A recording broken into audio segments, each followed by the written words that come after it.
My name is Nereida Dunn, and in this video, I am the principal conducting a POC meeting with fifth grade teachers.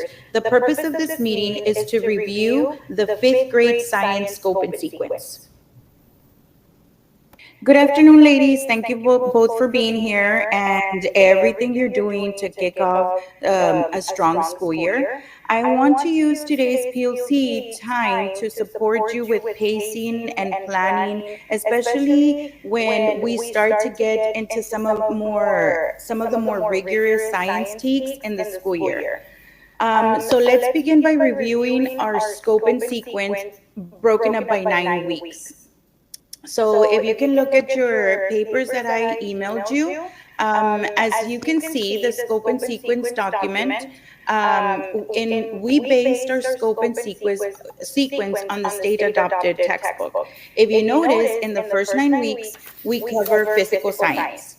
So this includes the TEKs for process standards and scientific engineering and process, properties of matter, which you will then break down into several weeks because it's a lot of content just in the properties of matter. Transformation of energy, light and electrical energy, and force and motion. So you will be giving a learning check at the end of the fourth week of the 9 weeks and in the eighth week of the 9 weeks.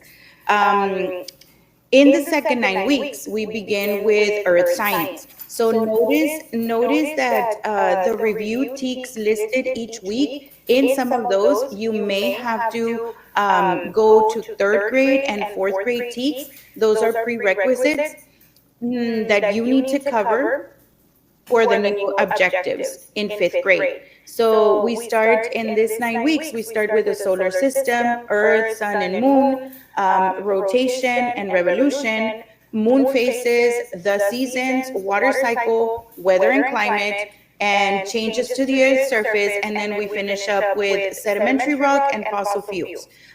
In there, we also include the impacts of conservation. Those last three will be after the Thanksgiving break. We will have a review week before our winter work break as well. So now that moves us to the third 9 weeks. By the third 9 weeks, we are hitting the last category. So science is broken into three categories. This one will be organisms and environment. We start with ecosystems and biomes, and we focus on producers, biotic and abiotic factors, the energy flow and food webs, and impact to the environment, structures and functions, and instinctual traits and learned behaviors. And lastly, we compare life cycles. So by the third 9 weeks, we are done covering all of the objectives, and we go on to the fourth 9 weeks, which will have us begin with the first 3 weeks, using them for star review. So this is where we hit star questions. The weeks after star, we will have projects, science career projects, STEM projects, science fair projects, and all of these end of year activities. Before we go on to the lesson planning, I want to share with you, and I'm sure you already know, this planning tool, Lead Forward. It's not only helpful for breaking down TEKs by cognitive rigor, but also includes student misconceptions, which I think are very important to cover with the students. Academic vocabulary and instructional strategies, and this is a go-to page for all the star release questions, and they itemize them by the TEKs. That's very helpful, Ms. Dunn. I always get confused when a TEKS has multiple parts or overlaps. So I like how they show the vertical alignment with previous grade levels. I really like that. It was very helpful for me. Yes, exactly. I know what you mean. It does give us clarity on what's expected and how to scaffold up or down, depending on student needs. But by all means, this is just one tool. Please take advantage, please research and utilize all the resources that the district offers you. So now let's go into a lesson plan overview. And this is a lesson plan overview. Of course, you are teachers, you are creative, you are the creative ones. This is just the plan overview, and you decide how and what to apply in the lesson. So we start off by implementing a TEK, and this is the one that I'm going to use just for this purpose, and we're gonna cover TEK 5.12a. So you start with a TEK. Students will observe and describe how organisms interact with biotic, which are living, and abiotic, which are non-living components in a healthy ecosystem. So we're going to start with that. Okay, so I've been reflecting on the challenges some students have had with differentiating biotic and abiotic factors in previous years. To proactively address that, I really suggest that we incorporate real world, maybe some hands-on activities earlier in that unit. Like a schoolyard, ecosystem walk, or even like a simple terrarium project. This could really deepen conceptual understanding and engage students at multiple levels. Also, using lead forward misconceptions section will help us anticipate and then also clarify common errors before they really take root. Yes, that is true, and great ideas with your science hands-on activities. That's great. So then let's move on to the engage part of your lesson plan. So in this part, for example, you can play a short video showing a Texas pond ecosystem. You can ask questions. What do these living things need to survive? How do they depend on each other? Okay, so to maximize engagement, I plan to kind of incorporate questioning techniques that promote some critical thinking, such as why might an organism rely on particular abiotic factors more than others? That's perfect. It's relatable and memorable. Great launching for that concept. Now, in the next part of their lesson plan, which is the explore, the explain, the guided practice, you can create an anchor chart, for example, where you compare biotic versus abiotic factors. You can use picture cards to sort organisms and environmental factors. Students work in pairs. They can work in pairs using sentence stems like a blank is biotic because blank, or it needs blank to survive. So these are really good sentence stems because, as you know, the STAR fifth grade science is already implementing a couple of short response questions. So that would be great. Yes, I mean, I also think that we should pre-teach the vocabulary. I feel that we can go ahead and do that. Let's go ahead and do that. And because some of our ELL students, they also need the visuals, the repetition, and maybe add like gestures and foldables. And I believe that all of that is going to help them as well. Definitely, Ms. Canchev. Visuals and academic vocabulary will go a long way. We'll mark those accommodations in your plan. Now moving to the elaboration, the independent practice of your lesson plan. For example, you can use, students can draw and label a balanced ecosystem showing 3 biotic and 3 abiotic elements. You can use digital platforms to explore ecosystems and compare survival strategies. You can use an exit ticket, name 1 biotic and 1 abiotic factor, and describe how they interact.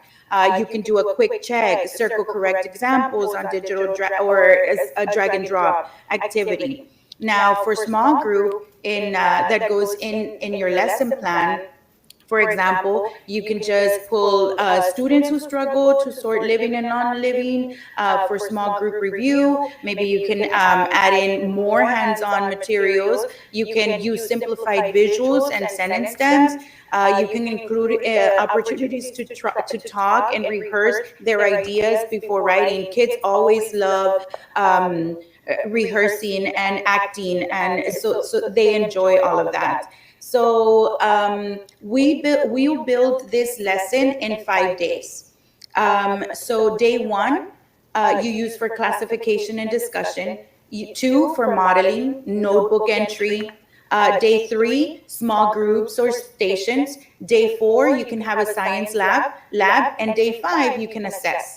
Now, be sure to include checks for understanding throughout the days. Okay, we don't want to wait for assessment until Friday, because obviously you're going to be quick checking, quick assessing Monday, Tuesday, Wednesday, Thursday as well.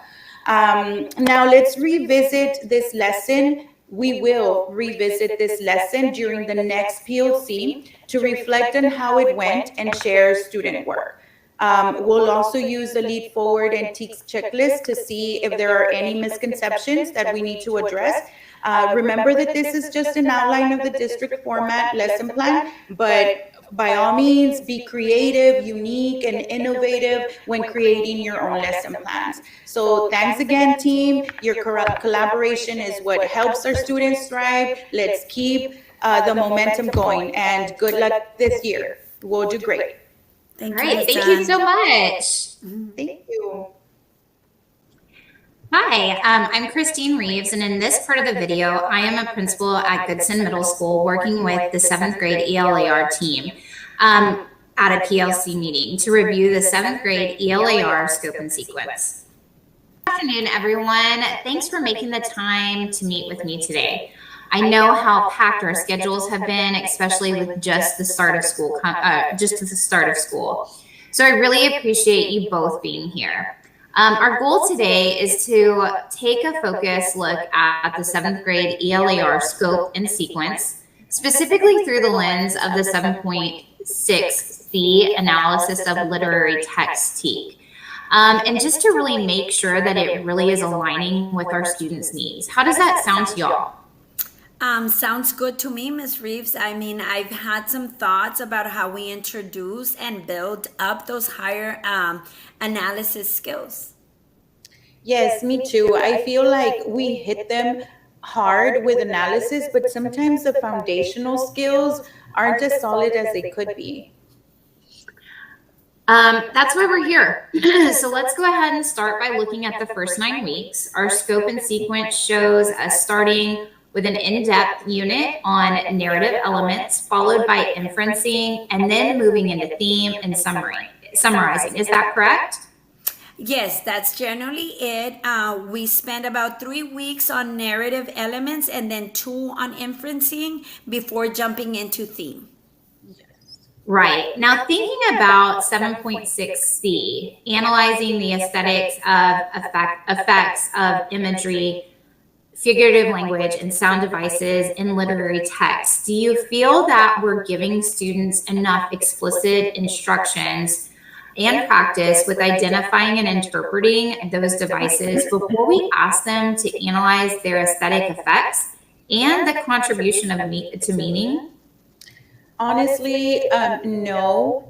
I find myself doing a lot of reteaching of basic identification of imagery and figurative language. When we get to the analysis pieces, it seems that we have assumed they've grasped this from previous grades, but many of my students are still struggling to distinguish between a simile and a metaphor, let alone understand their impact.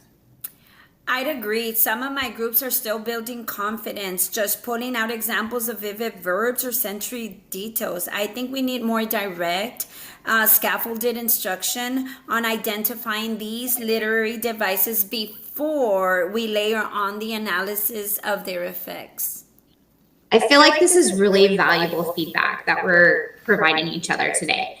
So it sounds like we need to consider extending our introductory unit on narrative elements to include more robust focus on identifying literary devices, or perhaps like integrating a mini lesson throughout the inferencing unit.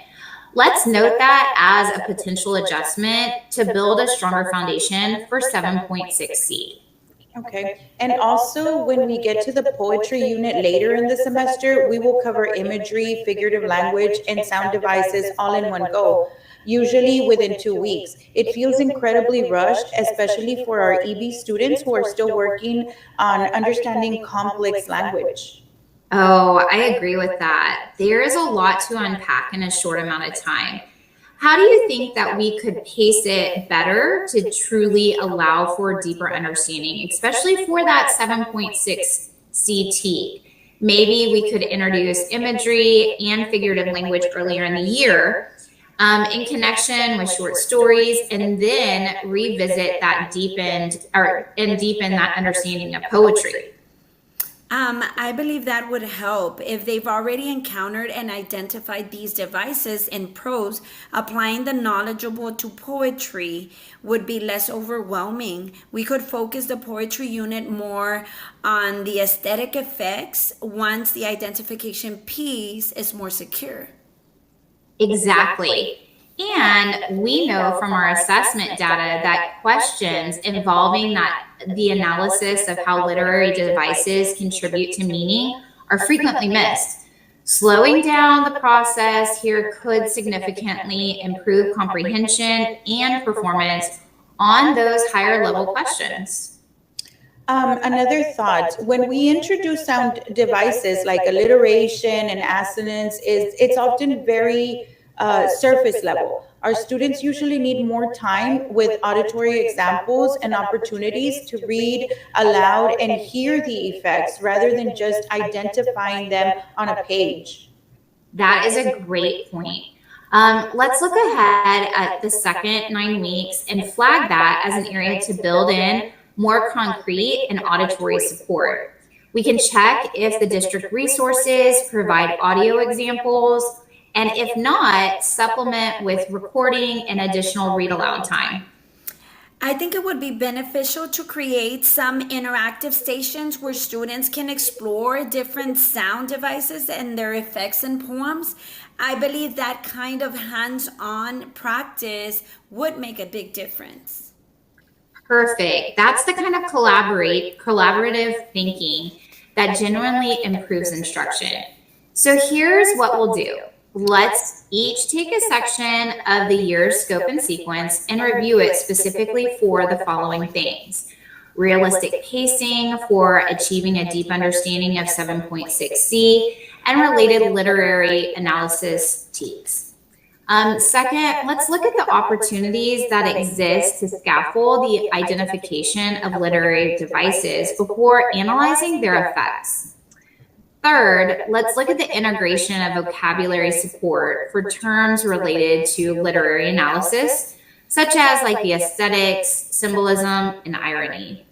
And then the last thing, let's really look at that alignment with prior knowledge and opportunity to build upon previous grade level standards. Let's go ahead and plan to meet again next week to bring our suggestions and possibly remap a few units, particularly those focusing on poetry and more complex literary analysis. I can help cross-reference with the TEKS to ensure that we remain vertically aligned. That sounds good to me. I'm excited to make some adjustments and that fit our students better and strengthen their analytical skills. Yes, same here. I think we will make our literary analysis instruction smoother and less rushed, leading to better student understanding. Awesome. I truly appreciate your openness and the input that you've provided today. This is how we build strong instruction together. Thank you both so much. Thank you, Ms. Reeves. Thank you. Okay, so now we are going to go on to our next week's meeting, and we are going to be doing a follow-up PLC. Good afternoon, everyone. Thanks for coming back. I know that we're all busy, so I really appreciate your time and the time for us to follow up on what we discussed last week. We did discuss some key areas in our 7th grade ELAR scope and sequence that we felt could be adjusted to better support our students, particularly with that TEK 7.6C and the analysis of literary devices. We each took a section of the year to review with focusing on pacing, scaffolding, and vocabulary support. I just kind of want to find out, what did you both find in your review? Miss Dunn, would you mind starting with your section? Sure. I looked at the first 9 weeks and focused on our initial unit on narrative elements and inferencing. I feel like we could extend the narrative elements unit by about 3 days. Instead of jumping straight into plot and character, we could dedicate a few days to literary devices bootcamp, where we explicitly teach and have students practice identifying similes, metaphors, and sensory details using short, high-interest text. This would front load the foundational skills we talked about and give them a common language to use from the beginning. I also think that we can embed quick, like 5 minute mini lessons on figurative language into the inferencing unit, where students have to infer a character's feelings based on the imagery or that the writer uses. It's all about spiraling back to the concepts and not just teaching them in isolation. Oh, that sounds great. So instead of a separate unit later, you're suggesting that we build that foundation right from the start and then reinforce it. I love that idea of the boot camp to get them to speed up or up to speed early. Miss Kay, what do you find in your review? Well, I focused on the second 9 weeks, particularly in the unit of poetry, which they struggle. I agree with Ms. Dunn that we need to front load. My suggestion is to create a set of interactive poetry stations before we even start the formal poetry unit. Students could rotate through the stations focused on different sound devices. One station could have audio clips of poems, read alouds for alliteration. Another could have a visual activity for rhythm and meter. This would provide that concrete auditory support we talked about and would be especially beneficial for our EB students who need to hear that language to grasp its effect. I also found some great online tools that provide visual examples of imagery that we could use to supplement the text. I think that if we do this, we can shorten the poetry unit itself by a couple of days and dedicate that time to more in-depth analysis of analysis and writing, where they apply their skills instead of just learning them. That's good. These are fantastic ideas. They both directly address our goal of scaffolding, the identification of literary devices before we ask for analysis of their effects. It sounds like our game plan should be to create a new modified scope and sequence that integrates these changes. So now I kind of want to just address any concerns. I'm excited about... Pardon me, I'm so sorry. Bless you. Sorry. I'm so excited about the direction, but I also want to make sure that we're not creating new problems. Are there any immediate concerns or logistical issues that come to mind with these proposed changes? For example, how do we ensure we still cover everything that we need to cover with time adjustments? Well, I think my main concern is the time. While I believe that the poetry stations will be very effective for students, setting them up and managing the rotation with 7 periods a day could be a logistical challenge. We'd have to be very organized. I do share that concern, especially with the literary devices bootcamp. Finding high interest short texts that are appropriate for all our different reading levels might take a bit of work. I don't want to spend all my prep time searching for passages. Those are both very valid concerns, and I'm glad that you brought them up to address these proactively. Like, let's kind of address them proactively. So for the poetry station, we can build them together. Let's dedicate some of our PLC time next week to actually building the stations actively and gathering materials. If we each take a couple of stations, it won't be a heavy lift. We can also think about how to structure the rotations to be efficient as possible. In regards to the literary device boot camp, I can create a shared document with a bank of resources. Well, I'll take the lead on finding a variety of texts from different genres, songs, lyrics, movie scripts, short stories, etc., that we can pull from. That way, no one person is shouldering all of the work. We can add to it as we find new resources throughout the year. Does that kind of help ease some of the concerns? Yes, that helps a lot. A shared bank of resources would save a ton of time. That's a great idea. And planning the stations together, I feel that's a great idea. It makes it feel much more manageable.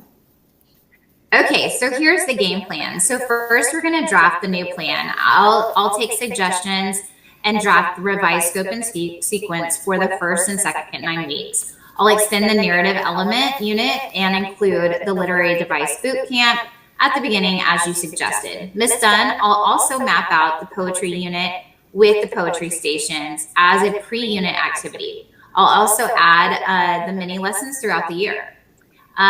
Going into the resource collaboration, we can use a shared Google Drive folder that will gather resources. Ms. Kay, could you possibly add online tools you found to the folder, maybe with a brief description of how you envision using them?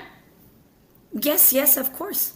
Awesome. And Ms. Dunn, could you start brainstorming some short, high-interest texts we could use for the boot camp and mini lessons? Think about things like song lyrics, short excerpts, YA novels, or even graphic novels. Yes, absolutely.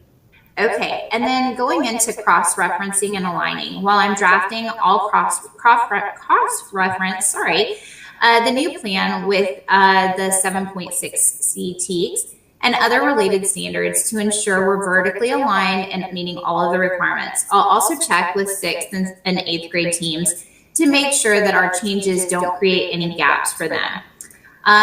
Just lastly, it's kind of a final review. I'll send out a draft to both of you by the end of the week for your final feedback or review and feedback.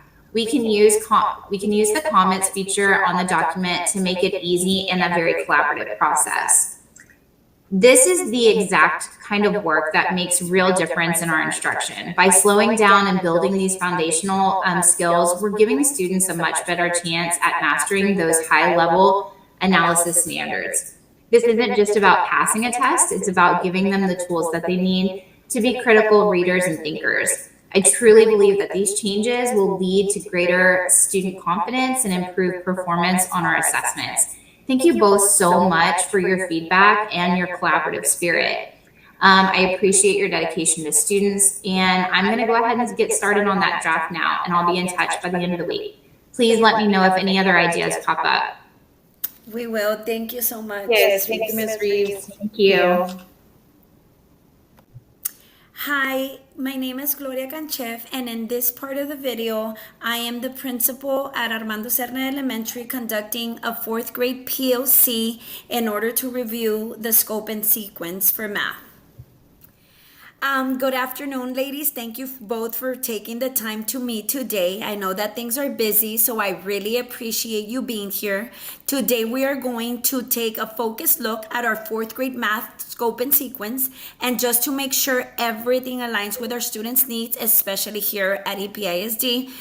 Does that sound good? Yes. Before we dive into specifics, I want to give a quick overview of the yearly scope and sequence for our 4th grade math. Our curriculum follows the Texas Essential Knowledge and Skills, and it's broken into units that build across the year. In the first 9 weeks, we start with place value, which is TEKS 4.2A, 4.2B, and 4.2C, which includes interpreting the value of digits in whole numbers and decimals and representing them using expanded notation and word form. Then we transition into multiplication and division later on in the year, which includes solving 1- and 2-step problems, using arrays, using area models, and using equations. And then in the second 9 weeks, we shift to fractions, which are TEKS 4.3a, 4.3b, 4.3c, E, and F. And this covers equivalent fractions, comparing fractions with different numerators and different denominators, and representing fractions on a number line, in the number line. In the spring, we move into geometry, 4.6a, 4.6c, 4.7c, and measurement, focusing on perimeter, focusing on area, and classifying two-dimensional figures. We close out the year with the data analysis on 4.9a and 4.9b, and a full review of all the readiness standards for our START test, which prepare us for our START test. So I'm looking forward to this year. Yes, Ms. Kanchev, thank you so much for your introduction. I've been wanting to dig into this. There are some areas that I think could use a little tweaking. I absolutely agree, especially when it comes to pacing. I feel like some of our units are really, really rushed. Exactly what we're here to look at. So let's start by quickly reviewing what's outlined for the first 9 weeks. We begin with place value, with multiplication and division, right? TEKS wise, we're talking about 4.2a through 4.2c, where students read, write, represent, and compare whole numbers and decimals. It's a foundational unit, and everything that follows, especially computation, builds from it. Yes, but multiplication jumps in really fast. We only spend about 2 weeks on place value before diving into multi-digit multiplication. Oh, right. And considering that the majority of our students are bilingual and may need more time with vocabulary and number sense, do you think that's enough time? I mean, when we introduce terms like digit, value, place, and expanded notation, we can't assume students will automatically connect to those with what they already know, especially if they're still building fluency in academic language in English. And we know TEKS 4.1c really emphasizes using math vocabulary precisely. Maybe we need to build in some more time for modeling and using manipulatives like place value, disk, or base 10 blocks. Honestly, no.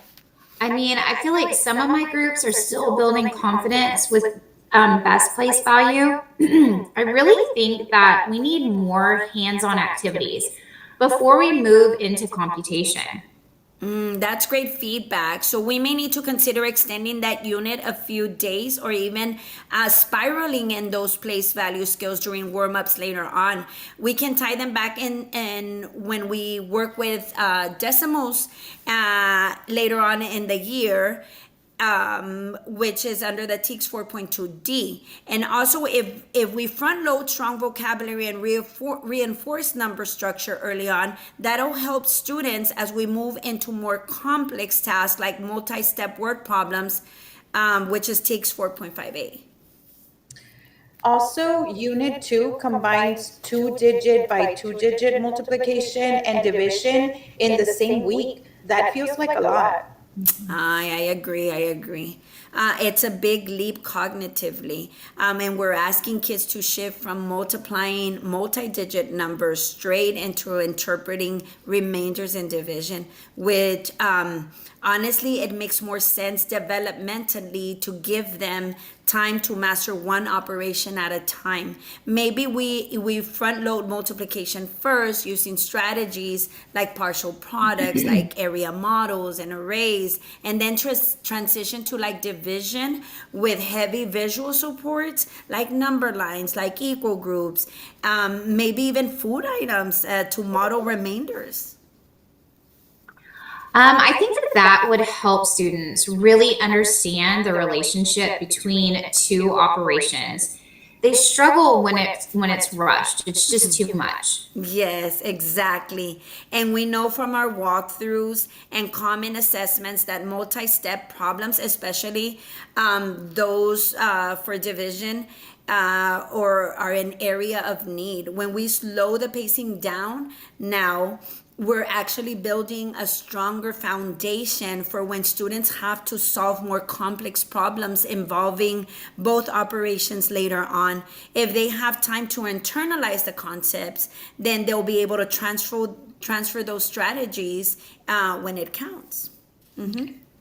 Yes, I also wanted to add that when we get into fractions in the spring, we're supposed to cover comparing fractions and equivalent fractions in the same week. Yeah, I really feel like that's a tough one. Our students usually need more time with visuals, like fraction strips or maybe number lines, to really grasp that concept. That's a great point. We're working on TEKS 4.3A, 4.3D, and 4.3E there during that time. And those are super abstract if kids aren't grounded into the concrete models. I've seen success when we give them multiple days just to play with the manipulatives, building the fractions, drawing models, even using real world scenarios like recipes or measuring cups. It helps bridge that conceptual gap. Let's flag that unit and maybe even plan a week where we focus only on equivalent fractions before we dive into comparisons. Yes, Ms. Cancheva, I'd love to create some anchor charts or interactive notebooks, pages to keep concepts visible throughout the unit. And this is always something that students can come back to for review. Yes, perfect. That's the kind of collaboration that makes a difference. If we can create visuals that can add fraction models to the language of the TEKS that supports both the conceptual understanding and vocabulary development, we could even align this TEKS to TEKS 4.1F, where students have to communicate the math ideas using representations. So here's what we're going to do. We're going to take each section of the year and we're going to review for realistic pacing. We're going to make sure that we have opportunities for scaffolding and that we integrate the vocabulary support. As you go through your sections, I just keep the TEKS nearby so that you can spot which ones might need more modeling and which ones might need more extra time.